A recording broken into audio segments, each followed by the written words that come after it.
bulan ini berbicara tentang menetapkan prioritas dengan benar. Ya, menetapkan prioritas dengan benar. Minggu lalu kita telah membaca bagian dari ayat Matius 6 ayat 33. Kita akan baca lagi. Silakan jemaat berdiri. Kita akan membaca ayat ini bersama-sama. Mulai. Matius 6 ayat 33. Tetapi carilah dahulu kerajaan Allah dan kebenarannya, maka semuanya itu akan ditambahkan kepadamu. Amin. Berbahagialah setiap orang yang telah membaca dan mendengar firman Tuhan. Tuhan Yesus memberkati. Haleluya, puji Tuhan. Bapak Ibu Saudara, mendahulukan, memberi prioritas, itu pokok bahasan kita bulan ini. Ya, menetapkan prioritas dengan benar. Karena seringkali saudaraku kita juga menetapkan prioritas, tapi prioritasnya keliru, tidak tepat, sehingga menyusahkan kita atau menghambat pertumbuhan iman, menghambat pertumbuhan mental, menghambat juga pertumbuhan ekonomi. Kalau keuangan kita tidak mendapat prioritas dengan benar, akan membuat ekonomi keluarga jadi sulit. Jadi uang pun kita harus kelola dengan skala prioritas. Kalau uang, saudaraku, prioritas utamanya apa? Angkat tadi yang sebut siapa? Pendidikan. Tuhan. Prioritas. Perpuluhan. Sebelah sini belum? Sini sudah. Prioritas uang kita, mengaturnya. Sebelah sini. Jawab saja. Tuhan, perpuluhan, pendidikan. Orang tua. Di sini 2 yang menjawab, di sini belum, 1 pun. Ya? Kesehatan. Ya. Semua yang saudara sebut, pendidikan, kesehatan, orang tua, apa tadi? Perpuluhan. Ada 5 tadi. Apa itu? Tuhan. Ya, Tuhan sama perpuluhan beda loh saudaraku. Beda. Karena kalau perpuluhan itu spesifik ya. Kalau Tuhan itu kan pekerjaan Tuhan macam-macam. Begitu ya. Itu beda. Jadi 5. Nah, saudaraku, setiap keluarga bisa mengatur, saudara bisa daftarkan ke-5 hal ini setidaknya. Lalu saudara pilih yang paling harus nomor 1 yang mana, begitu. Kita yang menentukan itu. Kesadaran kita, ada yang keluarga itu prioritasnya pendidikan. Ya, untuk pendidikan saudaraku, saya sempat nggak beli baju, saya dan istri sempat nggak beli baju 15 tahun saudaraku, karena mengutamakan jangan sampai uang sekolah anak terlambat gitu. Siapa sih yang memberi berkat? Nah, itu perlu diprioritaskan. Si pemberi berkat itu ada 2 hal yang disebut tadi, Tuhan dan persepuluhan. Itu di tempat teratas. Saya katakan itu seharusnya berdasarkan iman dan kesadaran. Ya, tidak boleh dipaksa. Tidak boleh ikut-ikutan. Saudara jangan ikut-ikutan. Ya, saya katakan sekali lagi jangan ikut-ikutan karena malu tidak tercatat namanya gitu. Tapi harus dengan iman dan kesadaran. Gitu. Saudara punya iman ya, tapi kesadarannya belum tentu sama. Gitu. Ya, itu prioritas. Dalam banyak hal kita memberi prioritas kepada Tuhan. Soal waktu untuk Tuhan, tadi Tuhan ya, waktu untuk Tuhan. Itu juga kita yang ngatur. Kita punya waktu untuk bekerja, waktu untuk keluarga, kita juga punya waktu untuk siapa saudaraku?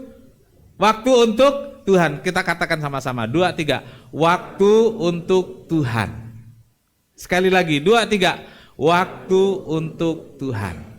Nah, dari semuanya saudaraku, berapa banyak sih yang kita berikan untuk Tuhan waktu kita? Bukan berarti prioritas itu paling besar. Bukan. Kalau waktu kita 24 jam sehari, seminggu 7 kali 24, berapa itu yang cepat ngitung? Saya nggak ngitung. Wah, ini yang keuangan tuh langsung cet gitu. Ya.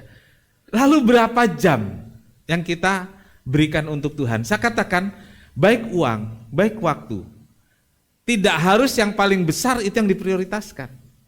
Karena yang prioritas itu adalah yang penting. Ya kan? Yang penting dan mendesak itu prioritas. Uang yang paling besar bukan buat Tuhan. Jangan salah saudaraku.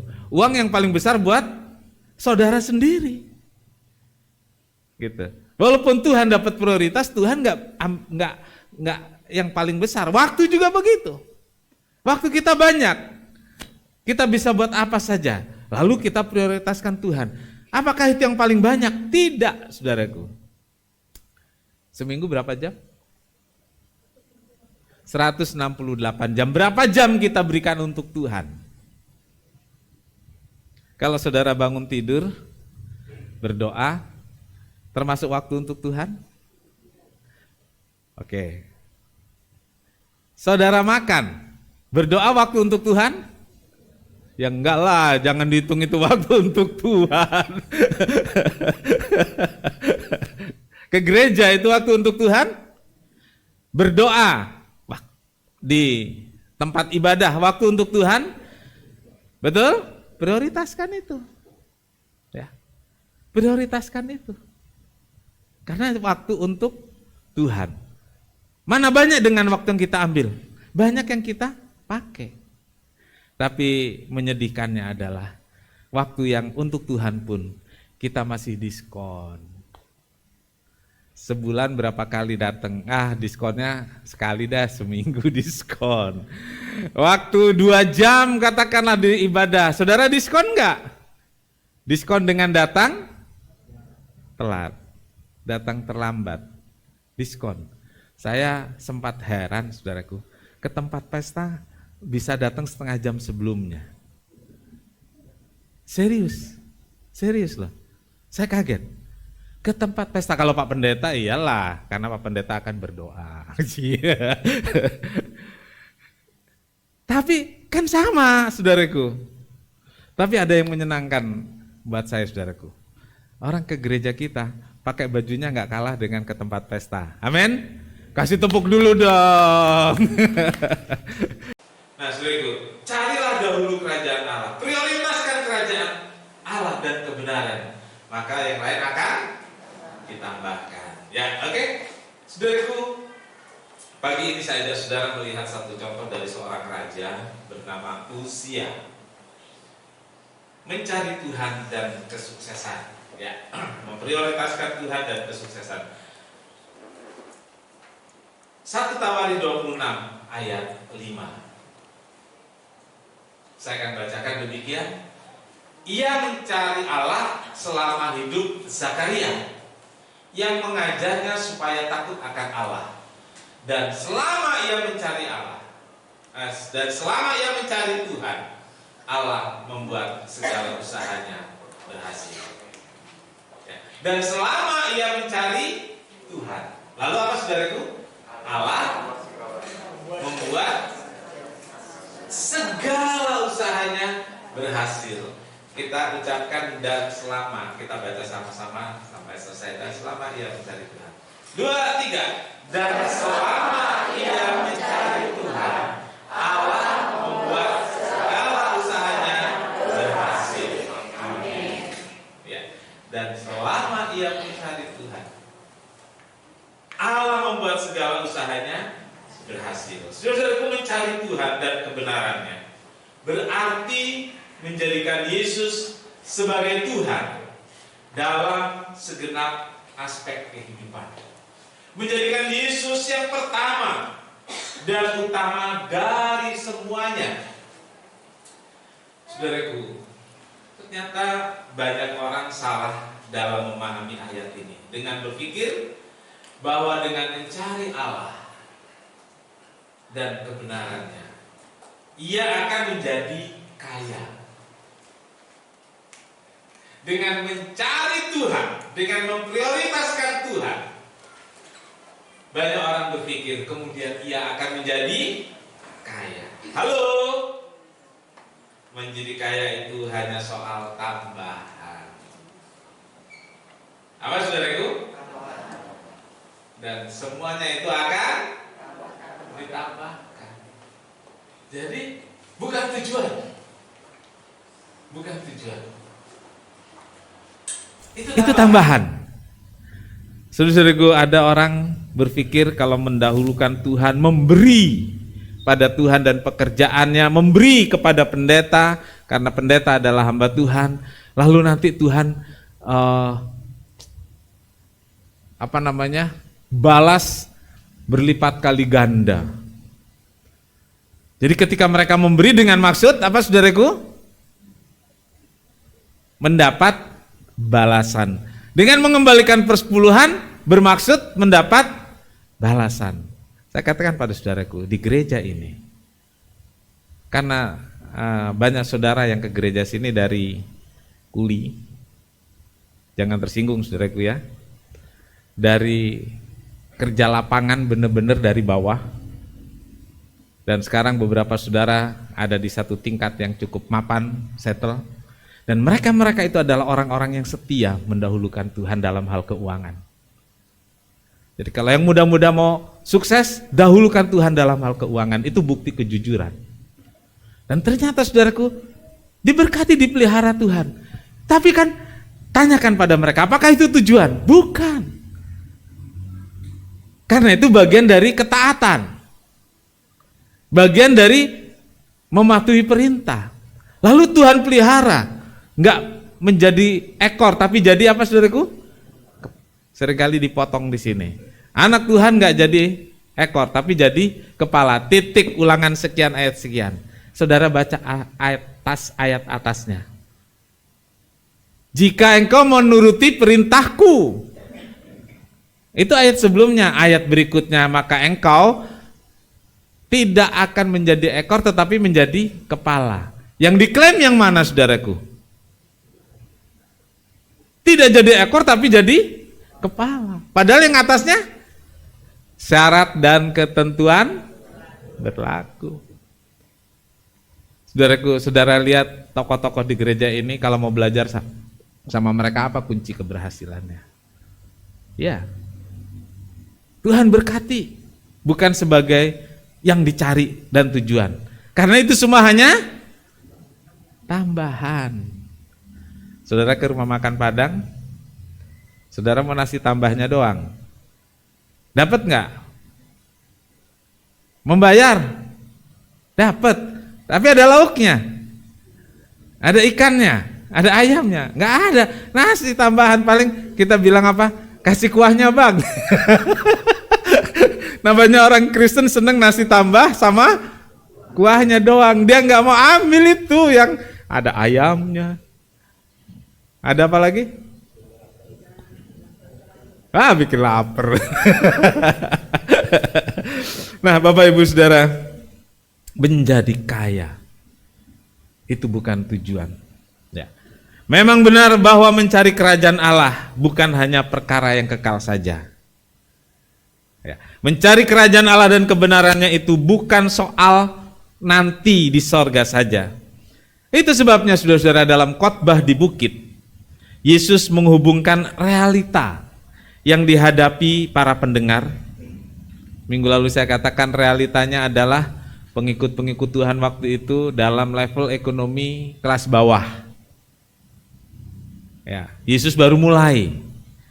Jadi banyak orang yang ikut itu karena ingin kesembuhan, karena kekurangan dan lain sebagainya. Nah, Yesus menghubungkan realita yang dihadapi para pendengar itu pada pendengar yang bergumul dengan kekhawatiran hidup.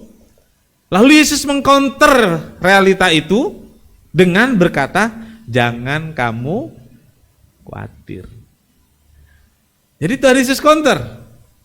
Jangan kamu khawatir. Artinya saudaraku, untuk kehidupan di dunia ini, Tuhan Yesus juga memberi jaminan pemeliharaan. Amin. Kalau kita cari Tuhan dan kebenarannya, kita prioritaskan Tuhan, saudaraku, Tuhan bilang jangan kamu khawatir.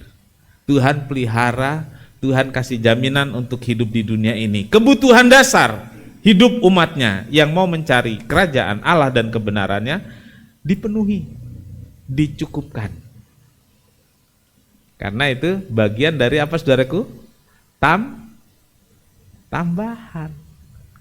Baik, Roma 14 ayat 17. Apa sih sebenarnya kerajaan Allah dan kebenarannya itu? Roma 14 ayat 17. Sama-sama kita baca. 2, 3. Sebab kerajaan Allah bukanlah soal makanan dan minuman, tetapi soal kebenaran, damai sejahtera, dan sukacita oleh Roh Kudus. Amin. Saudaraku, kerajaan Allah bukan soal makan dan minum, bukan soal duniawi, bukan soal jasmani, bukan soal harta, bukan soal kekayaan. Karena semua yang disebut duniawi, makan minum, harta, dan kekayaan, ini bagian yang ditambahkan. Saya ulangi, ini bagian yang ditambahkan sesudah kita mendapatkan Tuhan. Ya betul, mendapatkan Tuhan, mendapat kerajaan Allah, mendapatkan kebenaran. Kerajaan Allah ialah soal kebenaran, damai sejahtera dan sukacita oleh Roh Kudus. Itu terutama yang kita dapatkan ketika kita mencari kerajaan Allah dan kebenarannya. Artinya saudaraku, ketika seorang mencari kerajaan Allah dan mendapatkan kerajaan Allah itu, ia mendapatkan Yesus sebagai Tuhan dan Juru Selamatnya. Jadi kita cari Yesus, kita cari Tuhan, kita cari Juru Selamat, kita dapatkan kerajaan Allah. Dan ketika kita sudah mendapatkan Yesus, kita mendapatkan kerajaan Allah, kita memperoleh damai sejahtera dan sukacita, kita memperoleh damai, kita memperoleh kerajaan Allah yang hadir di dalam hidup kita. Ketika kerajaan Allah hadir dalam hidup kita, Bapak Ibu Saudara, ada damai sejahtera dan sukacita. Kita nggak mikirin lagi tentang hal-hal yang menakutkan, mengkhawatirkan. Lalu kita akan bisa nyanyi, ku tak takut hari esok. Iya saudaraku, karena kita nggak lagi pikirkan, kita tahu Tuhan pelihara, kita tahu ada jaminan untuk umatnya. Puji Tuhan. Hari ini kita akan melihat contoh dari Uzia, seorang raja yang mencari Tuhan, memprioritaskan Tuhan dan mengalami keberhasilan dalam hidupnya secara luar biasa. Raja Uzia pakai Z ya, Raja Uzia naik tahta pada usia pakai S. Jadi saya ini kalau nyebut kadang-kadang kan bisa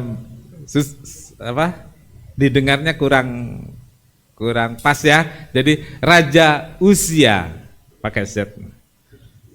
Naik tahta pada usia yang sangat muda, 16 tahun. Belum 40 ya saudara. 16 tahun, tapi karena waktu itu negara berbentuk kerajaan. Walaupun anaknya itu masih bayi, ketika raja meninggal, anak itu dilantik sebagai raja. Nah, biasanya ada pendamping. Ya, ada pendamping yang mendampingi sampai dewasa, begitu. Karena Raja Amazia itu ayahnya meninggal, lalu Uzia menjadi raja di usia muda, dan pada masa itu yang menjadi imam adalah Imam Zakaria. Imam Zakaria, dari berbagai kriteria yang dibutuhkan, sebenarnya Uzia yang muda itu tidak memadai untuk menjadi raja, hanya karena dia anaknya Raja Amazia, ya, anaknya kaisar misalnya ya. Itu bisa, memang aturannya begitu. Nah, di situ disebutnya dinasti. Kalau kerajaan itu dinasti, kalau republik itu demokrasi. Tapi di Inggris ini itu negara kerajaan yang perilaku politiknya adalah republik Inggris. Tapi ada di negara lain yang republik, perilaku politiknya adalah kerajaan. Saudara tahu di mana kerajaan itu? Nah, saudaraku, Uzia melanjutkan pemerintahan, berhak atas jabatan sebagai raja. Namun yang muda ini, Alkitab kemudian menuliskan semua usahanya berhasil. Ya, semua usahanya berhasil. Uzia menjadi raja yang sukses, raja yang mensejahterakan rakyatnya. Kunci sukses Raja Uzia adalah yang pertama, saudaraku, tadi dikatakan selama ia mencari Tuhan. Saya ulangi lagi, selama ia mencari Tuhan. Sangat jelas tertulis dalam 2 Tawarikh 26 ayat 5 ini, saudaraku, tentang Raja Uzia bisa mengalami sukses di awal pemerintahannya, ya. Saya katakan sukses di awal pemerintahannya, yaitu yang dicatat Alkitab selama ia mencari Tuhan. Ya. Saya ulangi lagi, saudaraku, biar saudara ingat-ingat sampai saudara pulang, sampai seminggu ini saudara ingat-ingat. Selama ia mencari Tuhan. Sama-sama katakan 2, 3. Selama ia mencari Tuhan. Baik, saudaraku, di bawah bimbingan Imam Zakaria, pendamping nih ya, kan masih muda, ada pendamping. Di bawah bimbingan Imam Zakaria, Raja Uzia benar-benar mencari Tuhan. Dan selama ia mencari Tuhan, semua usahanya berhasil. Nah, ini saudaraku perhatikan, Alkitab menggunakan kalimat selama mencari Tuhan. Ini penekanan di sini, saudaraku. Artinya, waktu ia tetap mencari Tuhan, pemerintahannya berhasil. Pemerintahannya sukses. Tetapi ketika ia berhenti, kan tadi selama ya, selama mencari Tuhan berhasil. Tetapi ketika ia berhenti dalam mencari Tuhan, ketika ia tidak lagi memprioritaskan Tuhan, terjadilah kegagalan, keterpurukan dalam pemerintahan. Jadi saudaraku, selama ia mencari Tuhan sukses. Selama kita mencari Tuhan berhasil. Amin. Selama saya mencari Tuhan berhasil. Tapi ketika saya berhenti, ketika kita berhenti mencari Tuhan, saudaraku, yang terjadi adalah kegagalan. Di akhir pemerintahannya, ketika Imam Zakaria sudah meninggal, ini pembimbing spiritualnya meninggal, saudaraku, Uzia tidak lagi memprioritaskan Tuhan.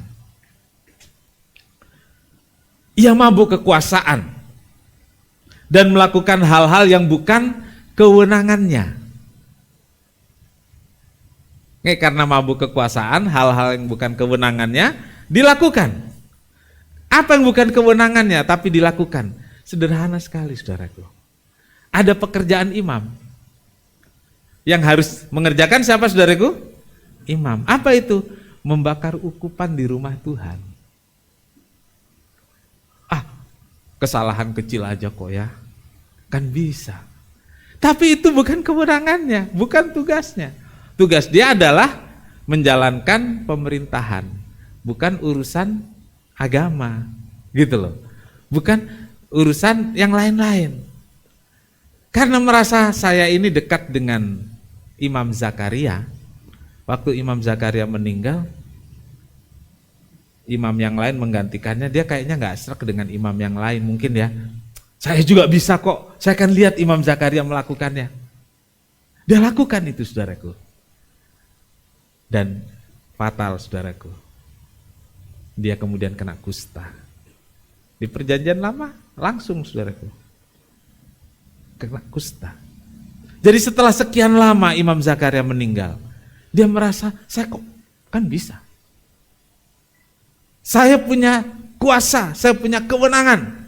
Namanya mabuk kuasa. Sampai-sampai pekerjaan imam pun diambil. Nah saudaraku, ayat 26 dari 2 Tawarikh ini mengatakan demikian. Setelah ia menjadi kuat, ya, ia menjadi tinggi hati, sehingga ia melakukan hal yang merusak. Ia berubah setia kepada Tuhan Allahnya dan memasuki bait Allah. Ini saudaraku, dan memasuki bait Allah dan memasuki bait Tuhan untuk membakar ukupan di atas mezbah pembakaran ukupan. Ini kesalahannya, fatal. Kenapa dia bisa melanggar aturan ini? Karena dia sudah tidak lagi mencari Tuhan. Dia tidak mentaati aturan lagi. Dan dia melakukan hal yang bukan kewenangannya. Saudara-saudaraku, dan ketika Uzia melanggar, jauh dari Tuhan, dia melanggar. Dia menabrak apa saja yang bukan kewenangannya. Dan kemudian terjadilah kejatuhan. Dia kena kusta, diasingkan, dan mati dalam pengasingan. Padahal dia raja yang paling sukses di Israel. Mencari Tuhan, memberi prioritas kepada Tuhan. Jangan hanya di awal saja. Usia di awal saja, saudaraku. Atau saat kita membutuhkan, kita mencari Tuhan. Karena sepertinya Tuhan itu bisa didekati, bisa disuap, dan lain sebagainya. Lalu saudaraku, ketika kita butuh, kita cari Tuhan. Waktu kita sudah tidak membutuhkan lagi, kita tidak lagi mau cari Tuhan. Ya, orang bilang jangan hanya hangat-hangat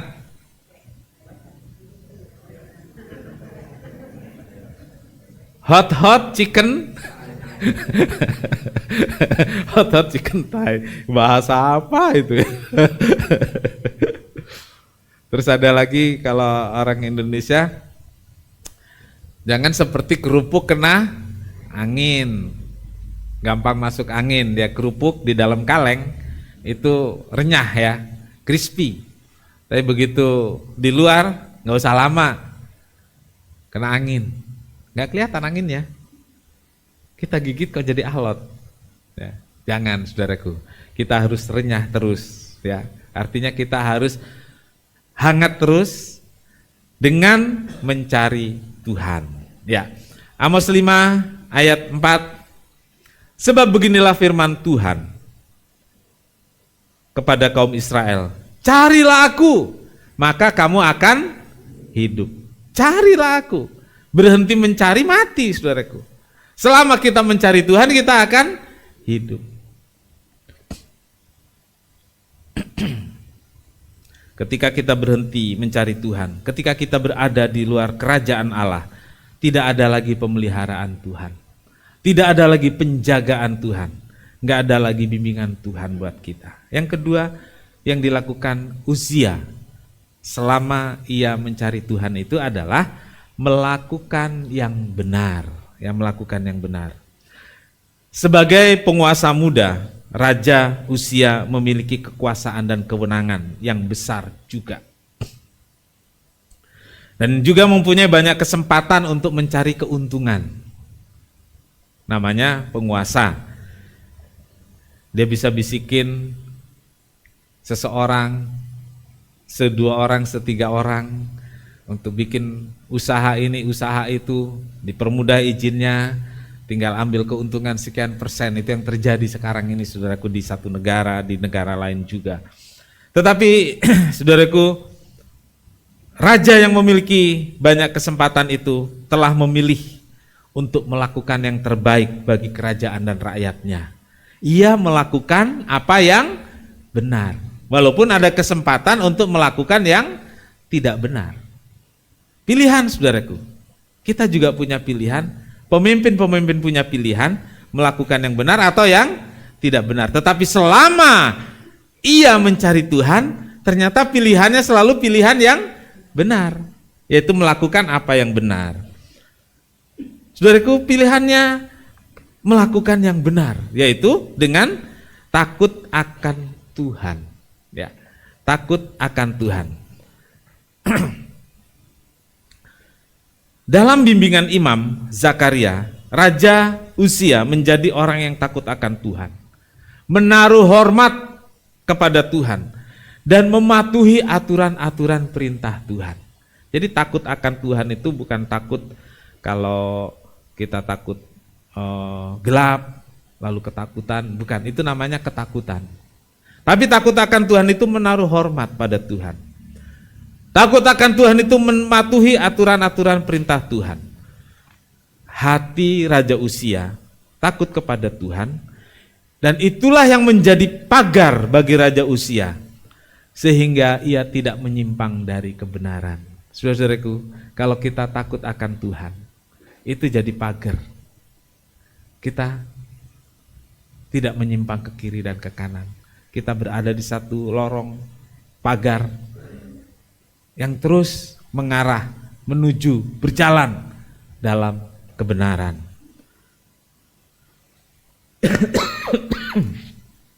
Amsal 16 ayat 6. Oh ya, saya koreksi. Ayatnya 16 tadi malam saya koreksi, saya nggak bilang sama Pastor Gisel. Amsal 16 ayat 6. Ya, Amsal 16 ayat 6. Karena orang takut akan Tuhan, menjauhi kejahatan. Ya, karena orang takut akan Tuhan, menjauhi kejahatan. Jadi saudaraku, takut akan Tuhan itu membuat orang patuh, membuat orang menjauhi kejahatan. Kenapa orang lalu berbuat yang jahat, yang salah? Karena hatinya tidak takut akan Tuhan, nggak ada pagarnya, dia tabrak saja. Marilah kita tumbuhkan hati yang takut akan Tuhan, dan kita bisa mendapatkannya kalau kita memprioritaskan Tuhan. Amin. Haleluya. Memprioritaskan Tuhan, ini yang dilakukan oleh Raja Uzia. Seorang raja pastilah kesibukannya luar biasa. Seorang pejabat, seorang raja, pastilah waktunya luar biasa. Sudah ada agendanya, sudah ada jadwalnya. Beda sama bukan yang pejabat walaupun kerja. Selain waktu yang sudah tertentu, jam kerja, di luar itu kita bisa ngatur. Ya, kita bisa ngatur. Waktunya sebagai seorang raja sudah terisi dengan berbagai kegiatan-kegiatan yang sudah diagendakan. Namun bagi Raja Uzia, kesibukan bukan halangan untuk mencari Tuhan. Saya garis bawahi. Kesibukan bukan halangan untuk mencari Tuhan. Saudaraku, Raja Uzia tetap memprioritaskan waktu-waktunya untuk mencari Tuhan.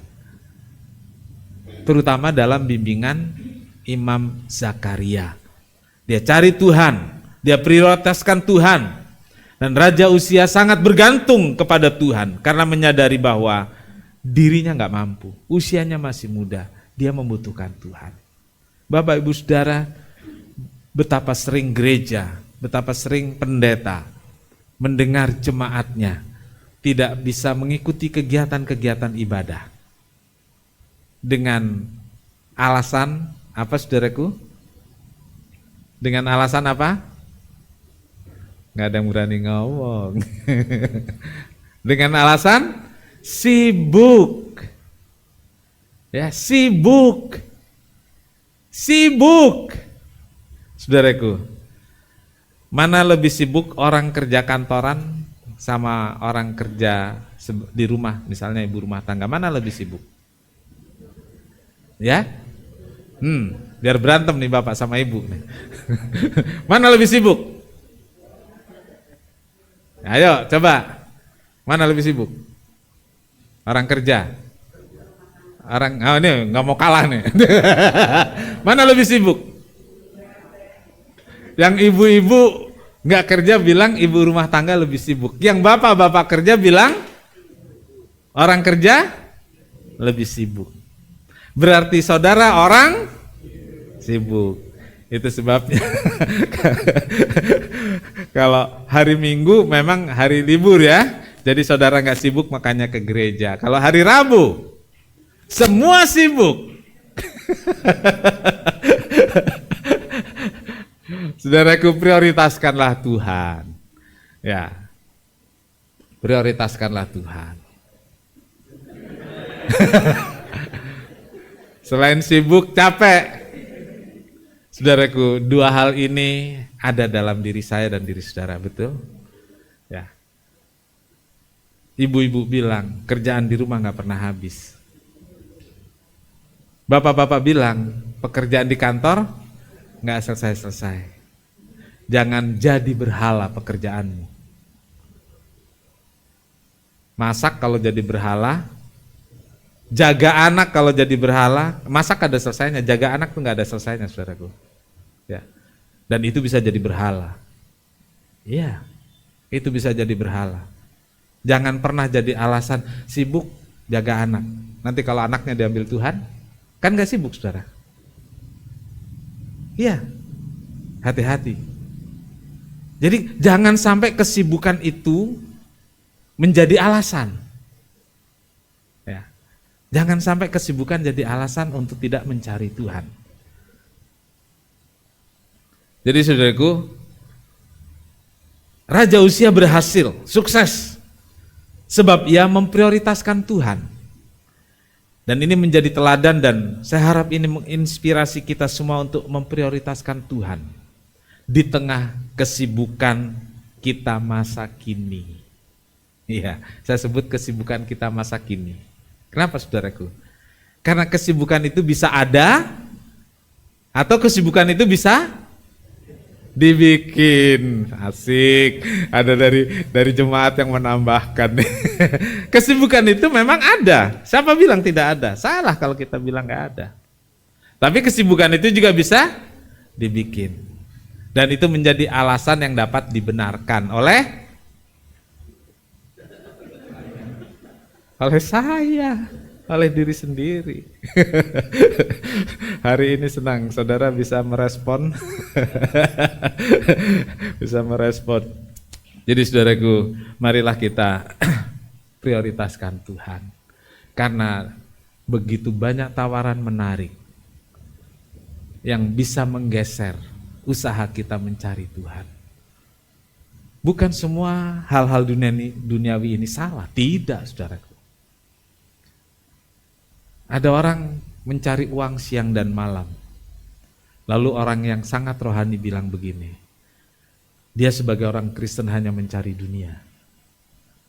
Betul? Dia sebagai orang Kristen hanya cari harta dunia. Lalu dia memang diberkati, saudaraku. Lalu kita makin memaki orang ini. Kira-kira benar begitu, saudaraku? Jangan. Kalau dia cari harta, cari uang, dan dia kaya, dia rajin ke gereja, prioritaskan Tuhan, salah enggak? Jadi jangan salahkan orang kaya dan diberkati. Tapi ada juga karena kesibukan, sehingga tidak mencari Tuhan. Jangan juga keburu divonis, saudaraku. Dilihat, ketika kantongnya sudah terisi, apa yang dilakukan? Nah itu dia saudaraku. Ketika dompetnya sudah tebal, apa yang dilakukan? Ketika rekeningnya nolnya sudah bertambah-tambah, apa yang dilakukan? Kalau setelah semua itu dia dapatkan dan dia tetap seperti itu, kita baru bisa bilang orang itu hanya hidup secara duniawi. Tapi kalau kemudian saudaraku, ternyata uang yang dia peroleh dia gunakan untuk membantu orang miskin, yatim piatu, menopang pekerjaan Tuhan. Apakah kita bisa katakan? Jadi tergantung saudaraku, bagaimana kita memikirkan Tuhan dan memberi prioritas, lalu memberi hidup kita, lalu memberi apa yang ada pada kita.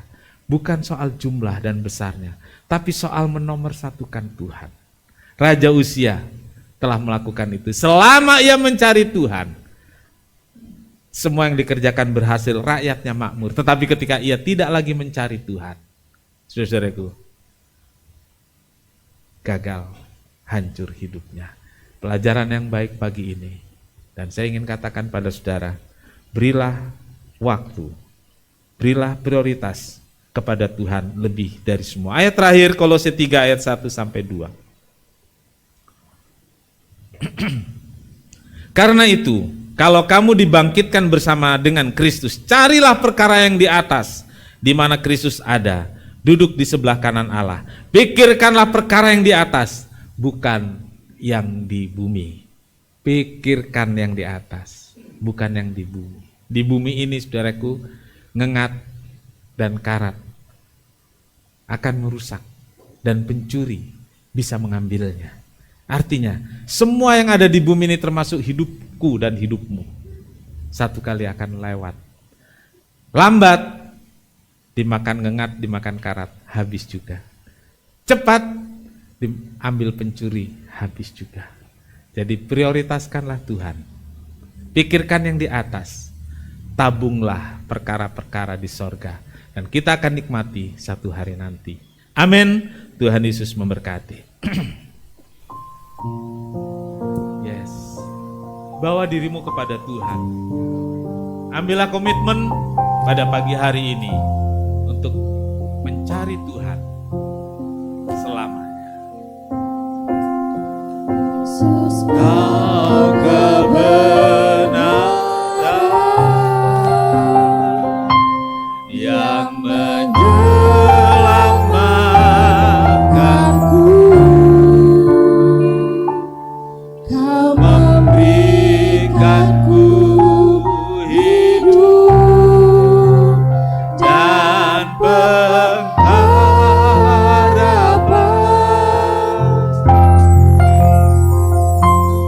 Ku ikut kehendakmu, ku perlu anugerahmu,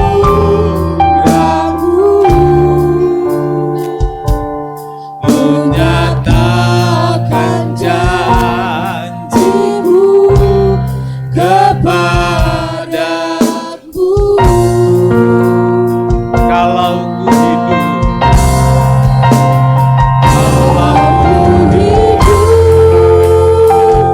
ku hidup bagimu. Hatiku tetap kepadamu.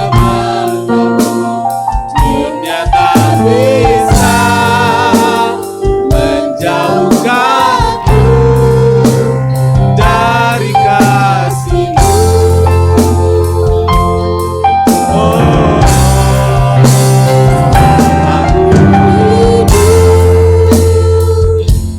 hidup bagimu. Mataku tetap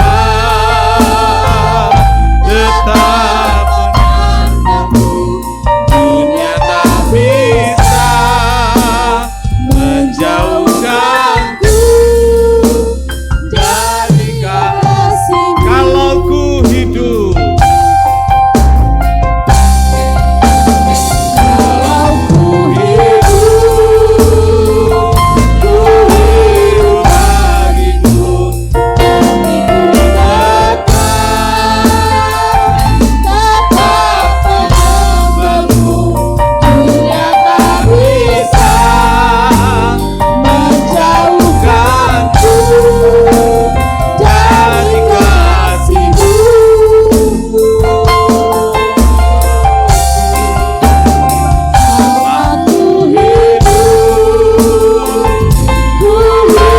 bagimu. Mataku tetap memandangmu. Dunia tak bisa menjauhkanku dari kasih-Mu. Bapak Ibu Saudara, pagi ini mari kita mau ambil komitmen untuk memprioritaskan Tuhan, menempatkan Tuhan di tempat yang pertama dan utama dalam hidup kita, menjadikan Tuhan satu-satunya yang utama di dalam hidup kita. Ambillah komitmen.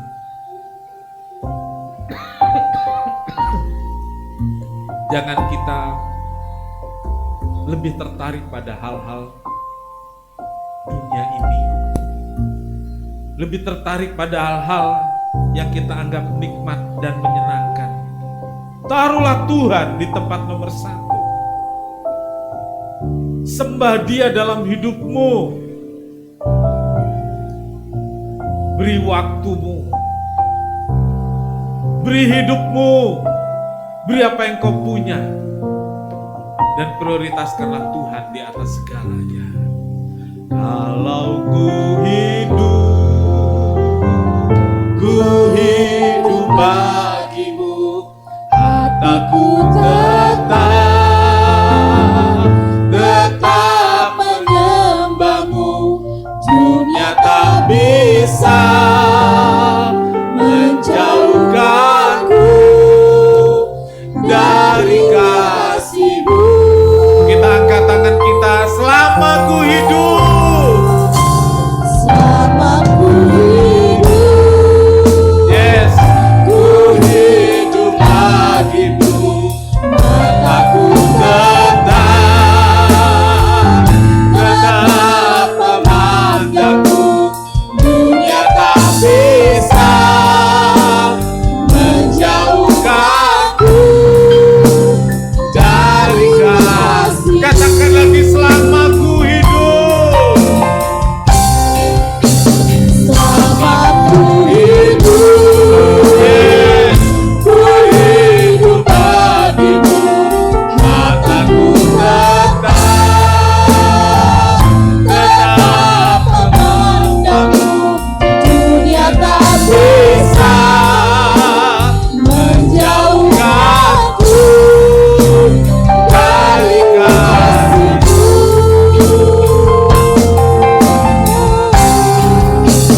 Selama ku hidup, ku hidup bagimu.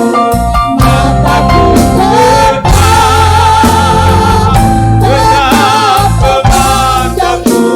Dunia tak bisa menjauhkanku dari kasih. Dunia tak bisa, dunia tak bisa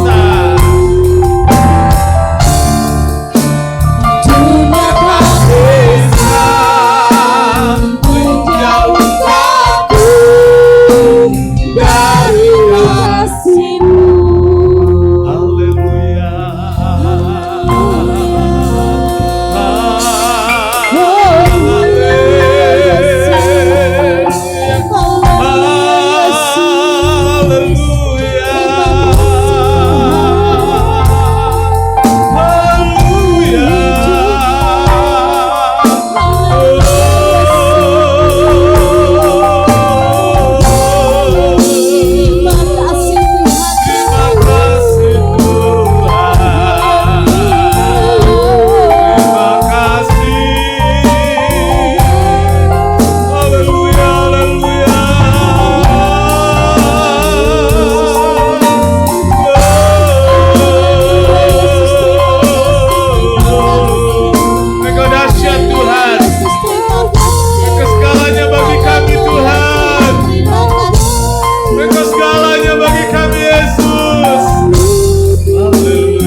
Bapa di sorga, terima kasih buat firman-Mu. Ampuni kami ya Tuhan, kalau selama ini kami kurang memberi tempat teratas dalam hidup kami, yaitu Tuhan. Kami menempatkan Tuhan Kami menempatkan pekerjaan Tuhan. Kami menempatkan aturan-aturan yang dari Tuhan di bagian terbawah dalam skala prioritas kami. Ampuni kami Tuhan, beri kami kekuatan, biar Roh Kudus membantu kami untuk memberikan tempat teratas bagi Tuhan, tempat teratas bagi pekerjaan Tuhan, tempat teratas bagi aturan-aturan Tuhan. Kami mau cari kerajaan Allah lebih dulu, cari kebenaran Tuhan lebih dulu, dan kami yakin ada damai sejahtera sukacita dalam hidup kami. Dan soal-soal duniawi ini kami tidak pentingkan, karena itu bagian Tuhan yang bertanggung jawab atas hidup kami. Tolong kami Tuhan, tolong kami. Jamah kami semua Tuhan.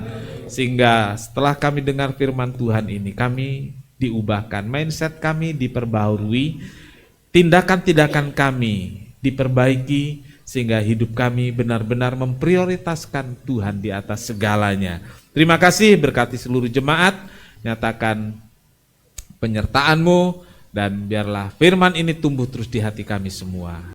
Terima kasih Tuhan, pimpin kami pulang dengan selamat, sertai dan lindungi, biar sepanjang minggu ini penyertaan Tuhan semakin indah dan semakin nyata. Berkat Tuhan melimpah sekarang dan selamanya. Tuhan memberkati engkau dan melindungi engkau. Tuhan menyinari engkau dengan wajahnya dan memberi engkau kasih karunia. Tuhan menghadapkan wajahnya kepadamu dan memberi engkau damai sejahtera. Saudara yang kekasih, terimalah berkat dan damai sejahtera dari Allah Bapa, kasih karunia dari Tuhan Yesus, dan persekutuan Roh Kudus serta kita sekarang sampai Maranatha. Kami telah berdoa dalam satu nama, yaitu di dalam nama Tuhan Yesus Kristus, Juru Selamat dan Penebus kami berdoa. Bapa kami yang di sorga, dikuduskanlah namamu, datanglah kerajaan-Mu, jadilah kehendak-Mu di bumi seperti di sorga. Berikanlah kami pada hari ini makanan kami yang secukupnya, dan ampunilah kami akan kesalahan kami, seperti kami juga mengampuni orang yang bersalah kepada kami.